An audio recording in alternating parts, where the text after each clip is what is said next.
Well, my expectations were on the ground, and this movie brought a shovel. You know, I've been saying for a while now that these public domain slasher movies are getting out of hand. Every few months, there's another one of these lazy, low-budget cash-ins that exist just to capitalize on a recognizable character, and Popeye the Slayer Man is no different.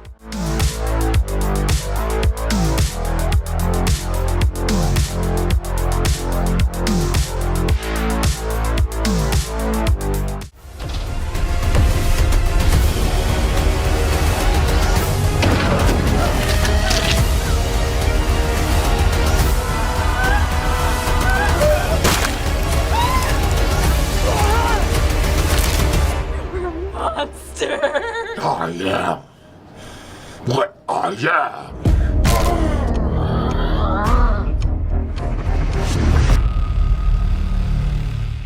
Hey everyone, today we're talking about Popeye the Slayer Man, directed by Robert Michael Ryan. This is one of the latest films in the growing trend of turning old cartoon characters into slasher villains. And look, I don't expect much from these movies. I know they're made on a shoestring budget and they're mostly just banking on the gimmick. But even with low expectations, this one still manages to disappoint. Before we get into it, if you enjoy movie reviews like this, be sure to hit that like button and subscribe for more content. I cover everything from the latest horror releases to deep dives into cult classics. So if that's your thing, stick around. And if you want to support the channel even further, consider checking out my Patreon. Just $1 a month helps keep the channel going. For $5 a month, you can request a movie for me to review. Link is in the description. A group of friends sneaks into an abandoned spinach factory to investigate the urban legend of the Sailor Man, a monstrous figure said to haunt the factory's ruins. What starts as a night of fun quickly turns into a nightmare when they realize the legend is all too real. One by one, they are hunted down by the hulking, grotesque figure with massive forearms and an insatiable thirst for blood. Trapped inside the decaying factory, they must fight for their lives and find a way to escape before they become the latest victims of the Sailor Man's wrath.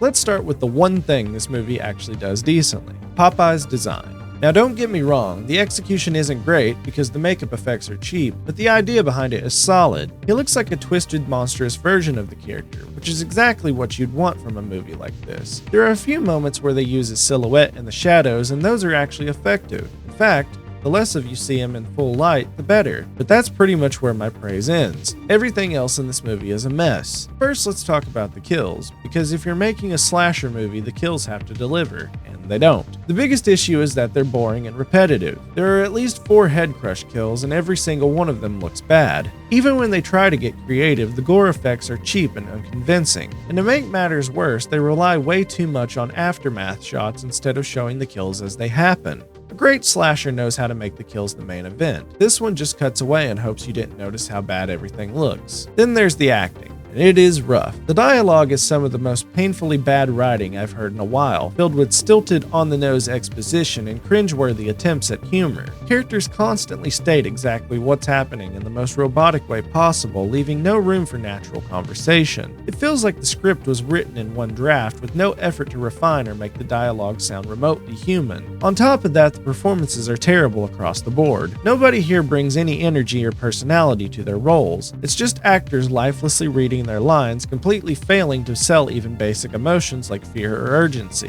When characters are supposed to be panicking, they barely sound bothered, and when they're cracking jokes, it's delivered so awkwardly that it feels like they're just reciting lines off a cue card. There's no charm, no charisma, nothing to latch onto. And when you combine that with the uninspired dialogue, it makes the movie an absolute chore to sit through. Even bad horror movies can be fun if the actors are at least trying, but this cast feels like they don't even want to be there. And speaking of bad, let's talk about how this movie looks. The cinematography is just ugly. Everything looks flat and lifeless, the lighting is terrible, and it's painfully obvious they're using a cheap digital camera. There's no atmosphere, no visual style, just an uninspired, bland-looking movie that's a chore to sit through. Honestly, this whole thing feels rushed. If they had taken another year to refine the script, improve the effects, and maybe hire actors who could deliver a halfway decent line, this could have at least been a fun, guilty pleasure. Low-budget slashers can absolutely work. Just look at Terrifier. That movie was made on a small budget, but it still had great kills, memorable characters, and a unique visual style. Popeye the Slayer Man has none of that. At the end of the day, this movie movie is exactly what I expected. Another lazy public domain cash grab that barely puts in the effort. The only thing I can give it credit for is the Popeye design, but even that is held back by cheap execution. The kills are boring, the acting is atrocious, and the whole movie is just visually unpleasant. I'm giving Popeye the Slayer Man